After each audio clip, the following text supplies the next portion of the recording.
High Ruhi, কেমন আছো? রুহি, তোমাকে দেখে অনেক দুর্বল মনে হচ্ছে। তুমি দিন দিন এরকম দুর্বল কেন হয়ে যাচ্ছ? হ্যাঁ, তুমি ঠিকই বলেছ। আমি কিছুদিন ধরেই খুবই দুর্বল। ডাক্তার দেখিয়েছি, ওষুধও খেয়েছি, কিন্তু কোনো ভালো ফল পাচ্ছি না। কি করা যায় একটু বলো তো? ও, এই সমস্যা। বর্তমানে সবসময় ওষুধে যে কাজ করবে এইটার কোনো গ্যারান্টি নেই। তুমি আমার কাছ থেকে একটি পরামর্শ নিতে পারো।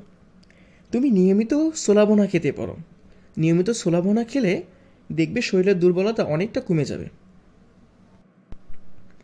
হ্যাঁ, খারাপ বলোনি, কিন্তু আমার তো মুখে কোনো রুচিই নেই।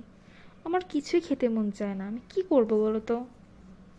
রুহি, মুখে রুচি না থাকলে তুমি খাঁটি মধু অথবা পেয়ারা খেতে পারো। খাঁটি মধু এবং পেয়ারা মুখের রুচি বৃদ্ধি করতে সাহায্য করে। হ্যাঁ, ভালোই বলেছ, কিন্তু খাঁটি মধু কিভাবে চিনবো? তুমি কি জানো?